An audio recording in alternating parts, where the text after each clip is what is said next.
दोस्तों कैसे हैं आप सब। उम्मीद करता हूं कि आप लोग अच्छे होंगे और मज़े में होंगे, अच्छे से एंजॉय कर रहे होंगे।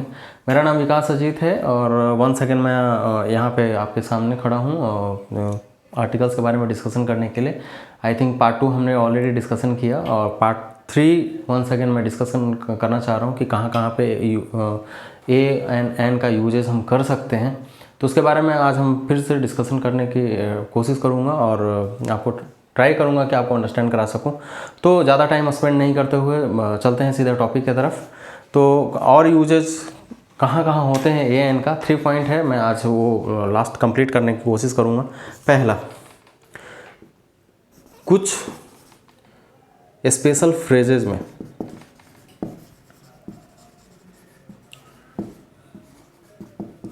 ए एन का यूज होता है। मतलब कहने का मतलब ये है कि कुछ स्पेशल फ्रेजेस में ए और एन का प्रयोग किया जाता है या यूज होता है। जैसे कि एक एग्जांपल हम लेकर के चले यहाँ पे, इन ए फिक्स,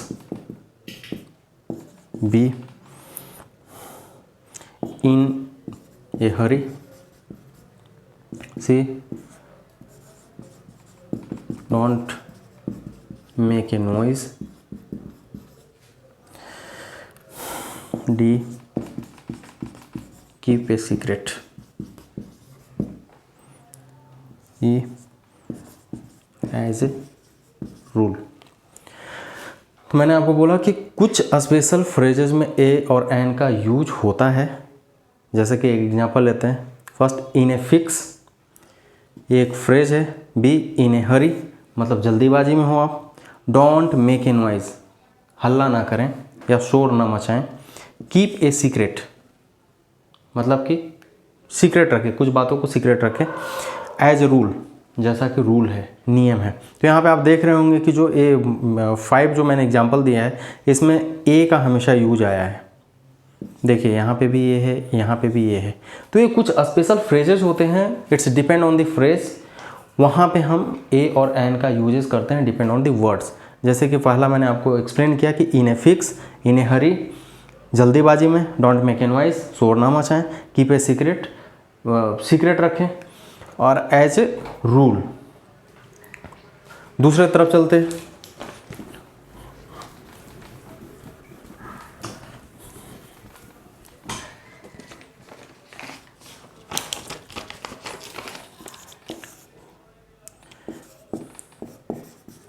ए या एन का प्रयोग एब्स्ट्रैक्ट नाउन के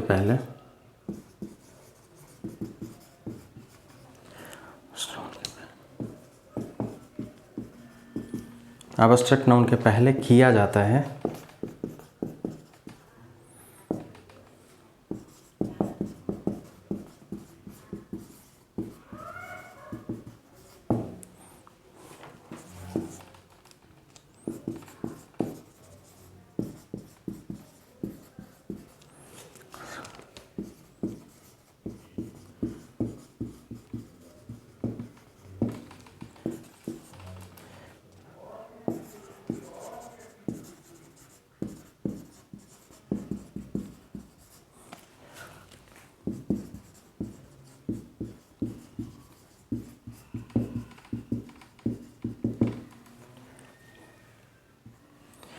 दूसरा रूल मैं यहाँ पे एक्सप्लेन करने की कोशिश करूँगा कि ए या एन का प्रयोग एब्स्ट्रैक्ट नाउन के पहले किया जाता है। एक काइंड ऑफ क्वालिटी बताने के लिए जब हम यूज़ करते हैं तो वहाँ पे ए और एन का प्रयोग हम कर सकते हैं।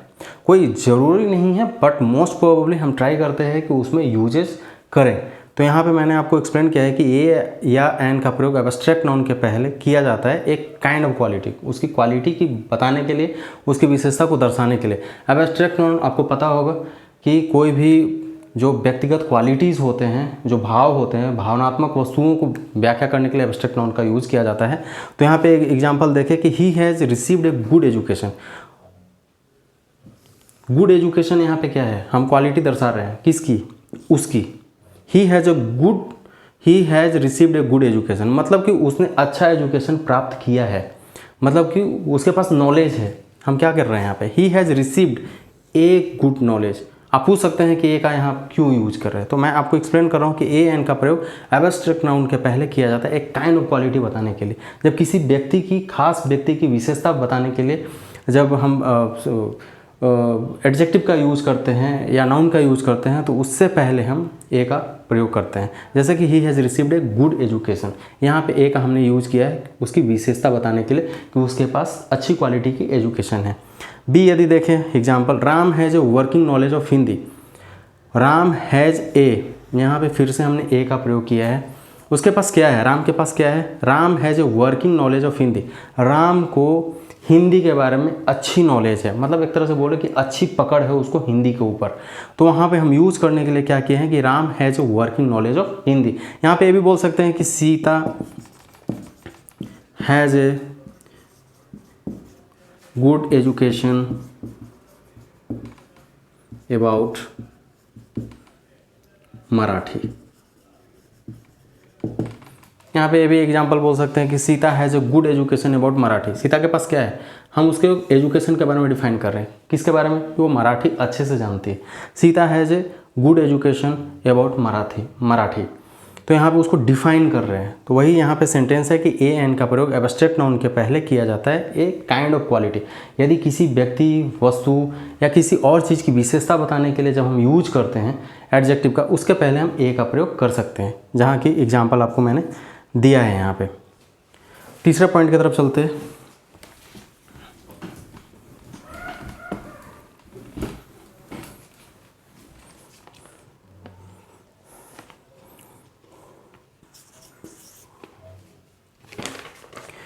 ए या एन का यूज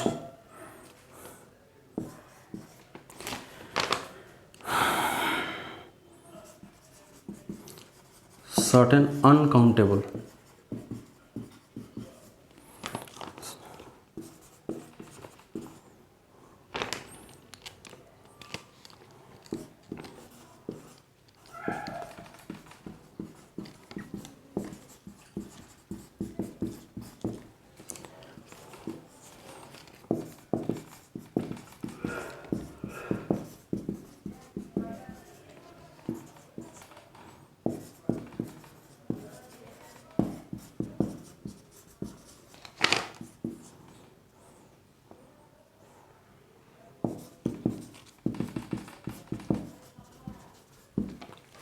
तीसरा जो रूल है ए और एन का, कि ए एन का यूज़ सर्टेन अनकाउंटेबल नाउन्स के पहले हम कर सकते हैं जब वो प्रोसीडेड हो नाउन्स प्लस ऑफ। मोस्टली हम अनकाउंटेबल नाउन्स के पहले ए और एन का यूज़ नहीं करते जहाँ की गिनती ना किया जा सके। जैसे आप वाटर को ये नहीं बोल सकते हो कि ये वाटर, ऐसा करके नहीं बोल सकते कि वहाँ पे पानी है, या शुगर को ऐसे नहीं बोल सकते कि ये शुगर। तो जो भी अनकाउंटेबल्स नाउन होते हैं उनके पहले मोस्टली हम ए और एन का यूज़ नहीं करते, बट कुछ सर्टेन टाइम पे ए और एन का यूज़ करते हैं अनकाउंटेबल्स नाउन्स के पहले जब ए फॉलोड बाय ऑफ हो। जैसे आप देख रहे होंगे, एक एग्जांपल मैं दे रहा हूँ, ए पीस ऑफ एडवाइस। यहाँ पे क्या है, ए का हम यूज कर रहे हैं किसके लिए, एक एडवाइस देने के लिए यूज़ कर रहे हैं। ए पीस ऑफ एडवाइस, मतलब एडवाइस किसी को देते हैं ना कि हाँ भाई एक ये ले लो, एक एडवाइस ले लो, तो वहाँ पे ऐसे बोल रहे हैं a piece of advice. Piece of advice भी बोल सकते हैं, बट उसके पहले यदि ये लगाते हैं तो ज़्यादा प्रॉपर माना जाता है। सेकंड एग्जांपल देखते हैं, ए ड्रॉप ऑफ वाटर। यहाँ पे हम वाटर को, हमने आपको बोला कि वाटर को आप काउंट नहीं कर सकते हैं, उसके पहले ए और एन का यूज़ नहीं होता है। ऑयल के पहले ए या एन का यूज़ नहीं होता है। कोई भी अनकाउंटेबल नाउन के पहले ए और एन का यूज़ नहीं होता है, बट सम सर्टेन केसेस में अनकाउंटेबल नाउन के पहले ए या एन का यूज किया जा सकता है फॉलोड बाय ऑफ। जैसे ए पीस ऑफ एडवाइस, यहाँ पे ऑफ आप देख रहे होंगे। A drop of water, a bit of news. तो ये सर्टेन एग्जाम्पल्स हैं यहाँ पे, तो आप नोट कर लीजिए कि ए और एन का यूज़ सर्टेन अनकाउंटेबल नाउन्स के पहले नहीं किया जाता, बट मोस्ट प्रोबेबली कुछ सर्टेन एरियाज में हम ए और एन का यूज कर सकते हैं। यदि वो नाउन फॉलोड बाय ऑफ हो तो उसके पहले ए या एन का यूज़ कर सकते हैं, जैसे कि आप एग्जांपल में देख रहे होंगे। तो आज के लिए बस इतना ही, और मैं ट्राई करूँगा नेक्स्ट वीडियो जो मेरी होगी उसमें होगी कि ए और एन का यूज़ कहाँ नहीं करना है, वो मैं आपको नेक्स्ट वीडियो में बताऊँगा। तब तक के लिए bye bye, take care, thank you.